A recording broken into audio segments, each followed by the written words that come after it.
A detetive Sarah Mitchell já tinha lidado com casos intrigantes, mas aquele que caiu em sua mesa naquela manhã fria de outono era diferente de qualquer outro. Tudo começou com uma chamada frenética para o 911 de uma mulher chamada Emily. Ela afirmava ter testemunhado um assassinato enquanto passeava com seu cachorro no tranquilo bairro suburbano de Villovubro. Sarah chegou à cena para encontrar Emily trêmula de medo. Ela contou como havia visto um homem com um casaco escuro e capuz esfaquear brutalmente outro homem atrás da antiga árvore de carvalho. A vítima estava sem vida, e o agressor fugiu para as sombras. A descrição de Emily da cena do crime era vívida, mas havia algo estranho. Quando Sarah examinou a área, não havia corpo, sangue ou sinais de luta. Determinada a chegar ao fundo dessa situação peculiar, Sarah iniciou uma investigação policial em grande escala. Ela questionou Emily extensivamente, até mesmo conduzindo um teste de detector de mentiras, que Emily passou com grande facilidade. A história de Emily permaneceu consistente, e ela parecia genuinamente aterrorizada. A detetive vasculhou o bairro em busca de possíveis testemunhas ou evidências, mas não encontrou nada. Ninguém mais havia visto o assassinato, e não havia vestígios físicos de que um crime tivesse ocorrido.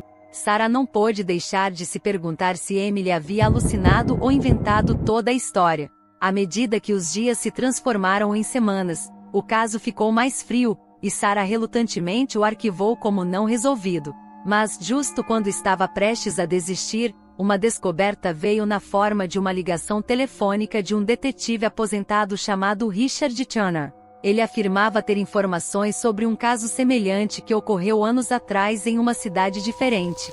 Sarah se encontrou com Richard, que explicou que havia investigado um assassinato em Oakville com paralelos assustadores com a história de Emily.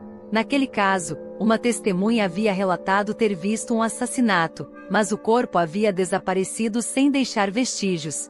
Richard nunca resolveu o caso, e ele o assombrava desde então. Com uma nova determinação, Sarah mergulhou nos arquivos do antigo caso de Oakville e descobriu um detalhe crucial. Tanto Emily quanto a testemunha de Oakville haviam mencionado uma velha árvore de carvalho. Ela visitou a cena do crime em Oakville e ficou estarrecida ao descobrir que a árvore mencionada por ambas as testemunhas era a mesma árvore. Sarah começou a desvendar uma teia de segredos que conectava os dois casos. Ela descobriu que a testemunha de Oakville havia confessado mais tarde ter inventado a história para chamar a atenção, mas Sarah havia testemunhado o medo genuíno de Emily em primeira mão. Algo estava errado.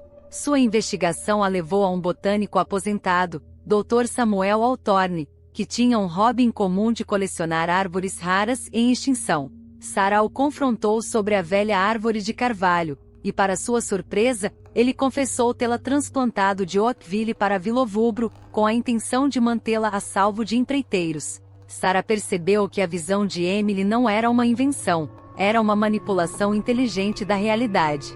O Dr. Altorne tinha movido a árvore para Villovubro sob a cobertura da escuridão, fazendo parecer que o assassinato havia ocorrido lá, plantando dúvidas na mente dos investigadores. A reviravolta na história foi que a visão de Emily era real, mas o assassinato ocorreu anos atrás em Oakville, e o corpo da vítima nunca foi encontrado. A obsessão do Dr. Altorne pela árvore inadvertidamente criou um mistério insolúvel, deixando ambos os detetives assombrados pelo álibi enigmático. Enquanto Sarah encerrava o caso, ela não pôde deixar de se perguntar quantos outros segredos estavam escondidos sob as raízes daquela velha árvore de carvalho.